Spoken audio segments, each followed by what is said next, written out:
Hello, नमस्कार।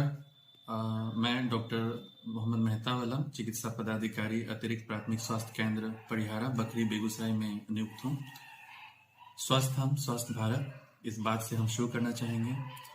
आज एक महत्वपूर्ण बात है। विंटर के सीजन में जो अभी है, इसमें लोगों को किस तरह से रहना चाहिए, क्या करना चाहिए, इस पे आज हम लोग बात करेंगे। इसमें बात करने से पहले मैं कुछ केसेस बताना चाहूँगा आपको। परसों की बात है कि एक पेशेंट आए थे। से इज अबाउट 60 ईयर ओल्ड। तो उनका कहना था कि दम फूल रहा है, सांस लेने में बिल्कुल एकदम चल रही है, तो सांस हप हप करके सांस ले रही है अजीब की तरह से, और खांसी हो रही है। जब मैंने उसका SpO2 देखा तो 92 था, पार्शियल प्रेशर ऑफ ऑक्सीजन। और जब चेस्ट देखा तो उसमें कंजेशन दिख रहा था बायलैटरली। अगेन एक ओल्ड एज था, 70 ईयर का। Again same complain, shortness of breath. और इससे पहले जो लोकल प्रैक्टिशनर होते हैं उनसे ट्रीटमेंट ऑलरेडी करा कर करके, कुछ इंजेक्शंस होते हैं एंटीबायोटिक्स, उसके साथ डेक्सोना का जो प्रचलन है आजकल, वो सब लेकर के 5-6 दिन ऑलरेडी ले चुके थे वो। और उसके बाद वो आए, सेम यही कंप्लेन लेकर के, सर स्टिल रिकवर नहीं हो रहा है। तो मैं ये चीज इसलिए बता रहा हूँ क्योंकि अभी का जो ये विंटर का सीजन है, इसमें मुख्यतः जो हमने बात बताई है, सब में तीन जो था, ओल्ड एज, और दूसरी बात एक बच्चा, और इस तीनों में जो मोस्ट कॉमन होती है वो था शॉर्टनेस ऑफ ब्रीथ, सांस लेने में दिक्कत होना, और बच्चे में घर घर की आवाज। एक और जो ओपीडी में नॉर्मल अभी पेशेंट आए जितने भी बैठते हैं, तो उसमें होता है कि सर पेन कर रहा है, जांघ में फट रहा है, ऊपर से नीचे जांघ में दर्द कर रहा है, कमर में दर्द कर रहा है, हड्डी में दर्द कर रहा है।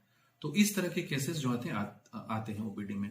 तो इससे ये लग रहा है, यहाँ पे दिख रहा है हमें, कि जो भी ओल्ड एज जेरियाटिक पेशेंट होते हैं, वो बच्चे, वुमेन्स, और खास करके इन लोगों में ये दिक्कतें होती है। तो अब मैं बताना चाहूंगा कि जो ये जाड़े के मौसम है, इसमें मुख्यतः जो कुछ बीमारियां हैं जो कि एग्रीवेट करती हैं। सबसे उसमें पहली होती है कि ओल्ड एज में जिसको पहले से खांसी की बीमारी हो, या फिर आजमा का पेशेंट हो, तो उन लोगों में क्या होता है कि ये जो कोल्ड सेंसिटिव होता है, तो उसमें ये बीमारी एग्रीवेट कर जाती है, और उससे से शॉर्टनेस ऑफ ब्रीथ आने लगती है। जो बीपी के मरीज हैं, उन्हें बीपी जो नॉर्मल से हाई हो जाना, बेसिकली जो अभी डिजीज है उसमें मुख्यतः सांस फूलना, खांसी होना, बच्चों में घर घर की आवाज होना, इस तरह के केसेस ज्यादा आ रही हैं, और ये प्रॉब्लम होता है। तो हमें क्या करना है, इस खास कर करके, कि जो भी जेरियाटिक पेशेंट हैं, इसको हम दो भागों में कोशिश करेंगे कि कुछ हम कैटेगरी वाइज अगर रख दें तो ज्यादा अच्छा है, समझने में आसान होगी। सबसे पहले कि जो इस ठंड का मौसम होता है, उसमें जनरली सिंपल कॉमन कोल्ड होना, जैसे कि नाक बहना, ये कॉमन है। दूसरा कि सांस फूलना। तीसरा खांसी हो जाना, और बच्चों में घर घर की आवाज आना। तो ये चीजें हैं। अभी जो घर घर की आवाज है वो जनरली सिर्फ घर घर की आवाज रहता है, फीवर से एसोसिएटेड नहीं रहता है, सिर्फ घर घर की आवाज रहता है। तो ये 3-4 चीजें हैं जिसपे प्राइमरीली अभी ये चीजें एग्रीवेट हो जाती है, तो इससे हमें बचना चाहिए। तो इस एज में, ओल्ड एज में, जो भी डायबिटीज से सफर कर रहे हो या बीपी से सफर कर रहे हो, जो बच्चे हो, उन लोगों को खास करके ज्यादा सावधानी की जरूरत है।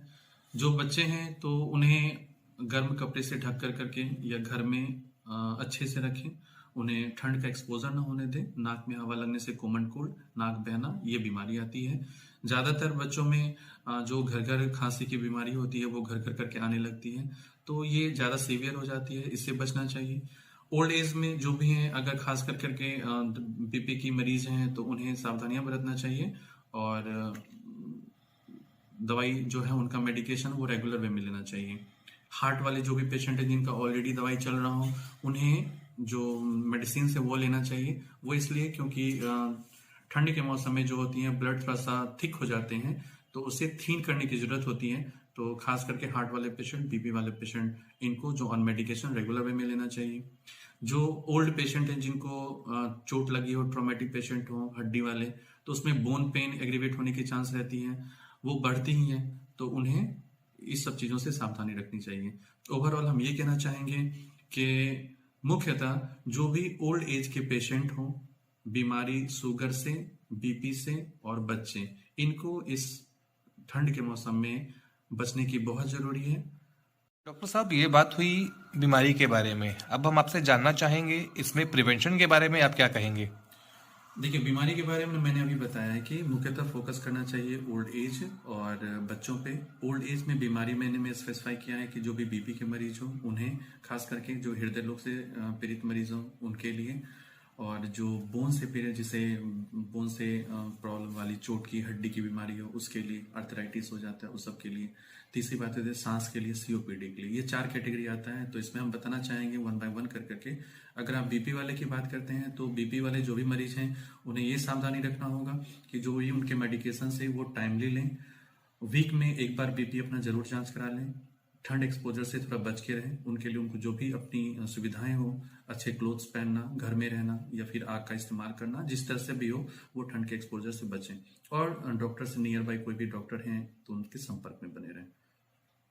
सांस की बीमारी के बारे में मैंने भी बताया कि ओल्ड एज में कुछ महिलाएं और पुरुष दोनों में ये बीमारी हो सकती है। जिनको आजमा का पेशेंट है तो उन्हें सांस लेने में दिक्कत आती है, जिसे शॉर्टनेस ऑफ ब्रीथ कहते हैं हम।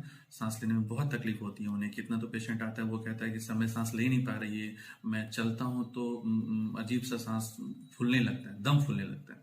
तो उनके लिए ये है कि पहले अगर आजमेटिक है तो उन्हें ये हो सकता है, तो अपने नियर बाय डॉक्टर से संपर्क करें। और कुछ चीजें हैं अवॉइड करने की, क्योंकि आजमा जो भी चीज है कोल्ड सेंसिटिव होता है, तो इस केस में ठंडा पानी का इस्तेमाल नहीं करना चाहिए। दही हो गया, केला हो गया, ये सब नहीं खाना चाहिए। और जैसा कि मैंने पहले बताया है कि जो भी गर्म वस्त्र हो या कुछ भी हो उसका साधन हो उसे इस्तेमाल करना चाहिए। और सांस अगर ज्यादा फूल रही है तो आप नजदीकी डॉक्टर से तुरंत संपर्क करके जो भी मेडिकेशन हो उसे लेते रहना चाहिए।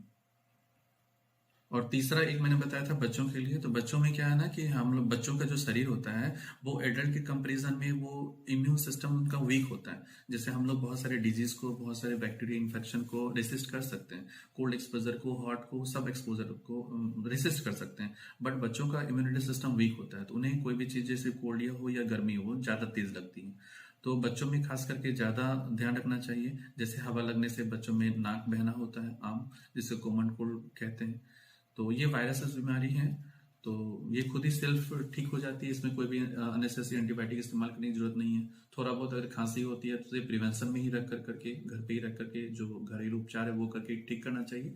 अति आवश्यक पड़ने पे एंटीबायोटिक का इस्तेमाल करें, वो भी डॉक्टर की निगरानी में। स्वयं इस्तेमाल एंटीबायोटिक का ना करें। एंटीबायोटिक से बच्चों को जितना दूर रखें वो ज्यादातर बेहतर है। और बच्चों में एक जो अभी की बात होती है कि जो 3 साल के बच्चे के, 1 साल से 3 साल के उम्र के बच्चे जो भी अभी आ रहे हैं, तो वो जनरली आते हैं कंप्लेन करने के लिए कि घर घर कर रहा है सर, बहुत छाती फेंक रहा है। तो यहाँ पे आती हैं और माँ डॉक्टर को सीधे कहती है कि हमारा बच्चा निमोनिया भैगल। दैट मीन्स कि वो सीधे निमोनिया भैगल है। वो समझ रही है कि घर घर हुआ या कुछ भी हुआ निमोनिया हो गया। वो सही नहीं है। जो कोल्ड एक्सपोजर होता है, अगर पहले से बच्चों में जैसे मतलब इम्यून सिस्टम कम होता है, जैसे कि मैंने पहले बताया है, तो इसमें जरूरी नहीं है कि अगर घर घर हो तो निमोनिया ही हो। निमोनिया में फीवर आना जरूरी होता है, और क्या कहते हैं उसके साथ खांसी होना होता है। फिर जो चेस्ट में घर घर की आवाज होती है जिसे आप कहते हैं कि वो होना होता है। बट यहाँ पे स्टिल इस ठंड के मौसम में फीवर का केस नहीं आता है जनरली, जो ओपीडी में देखा जाता है। यहाँ पे बच्चों को घर घर की आवाज आना और खांसी होना, नाक बहना, मुख्यतः ये 3 आते हैं। इसे निमोनिया ना समझें, आप डॉक्टर के संपर्क में आकर के उन्हें अच्छी तरह से जांच करवा लें, फिर ही कोई दवाई शुरू करवाएं। सबके साथ एक जो सबसे अहम बात होती है इस जाड़े के मौसम में, खान पान का। ठंडे चीजों का इस्तेमाल ना करें। आइसक्रीम या कोल्ड ड्रिंक्स या ठंडा पानी हो गया, इस तरह का इस्तेमाल कम करें, परहेजी से करें। ना करें तो बेहतर है। सही खान पान का इस्तेमाल करें और सही तरीके से रहें, अपने घर में रहें। वस्त्र जो भी हो, गर्म वस्त्र, उसे अच्छे से पहने। घर दरवाजे जो खिड़कियां विंडोज है बंद करके रखें। हीटर का इस्तेमाल कुछ लोग करते हैं, आग का इस्तेमाल करते हैं, करें, उसे परहेजी में रहें। क्योंकि जाड़े के मौसम में आग के चक्कर में बर्न्स के भी पेशेंट आते हैं, तो उससे भी बच के रहें। और एक महत्वपूर्ण बात यह है कि जनरली जाड़े के मौसम में लोग अंगीठी जला लेते हैं, और जैसे कि कुछ अंगीठी जलाते हैं तो फिर धुआं निकलती है, और धुआं के एक्सपोजर से क्या होता है ना कि जो भी आजमेटिक पेशेंट हैं तो वो धुआं लगने के बाद और वो बढ़ सकती हैं। तो अंगीठी जलाने, जो कि ये लोकल गांव घर में ये कॉमन बात है कि हर कोई अंगीठी जलाते हैं और उसके पीछे 4-5-10 लोग बैठे रहते हैं, आराम से सेकते रहते हैं। तो उसमें जिनको खांसी पहले से है या आजमा का आजमेटिक पेशेंट हो तो उन्हें बचना चाहिए, नियर बाय नहीं रहना चाहिए। बहुत लोग रात में अंगीठी जला के सो जाते हैं। नहीं, रात में अंगीठी जला के नहीं सोना चाहिए, बिल्कुल नहीं सोना चाहिए। जब तक आप जगे हो, अब वो भी बेहतर अंगीठी जब आग पूरी प्रॉपर में हो, धुआं ना हो, तो वहां पे इस्तेमाल करें। लेकिन सोते समय अंगीठी बुझा करके, उसे बंद करके, क्योंकि उसमें दो चीजें हो सकती हैं। पहला तो अगर हम अंगीठी की हीट की बात करें तो हीट लगातार जलने से जो हमारे इन्वायरमेंट होते हैं वहां के एयर्स ड्राई हो जाते हैं, और ड्राई एयर होने की वजह से आपके नाक सूख सकते हैं। ज्यादा सूखने की वजह से नाक लहरना, सांस लेने में दिक्कत होना, इवन की ब्लीडिंग भी हो सकती है। और दूसरी बात कि आग लगने की संभावना होती है, बर्न्स की संभावना होती है, तो इससे परहेज करना चाहिए। अपने घर वालों का ख्याल रखें इस जाड़े के मौसम में। और अगर किसी तरह की दिक्कत होती है, परेशानी होती है, तो खुद ही इलाज ना करें, नजदीकी डॉक्टर के पास जाएं, नजदीकी अस्पताल में जाएं, उनसे संपर्क करें और डॉक्टर के अनुसार ही अपना इलाज करवाएं। धन्यवाद।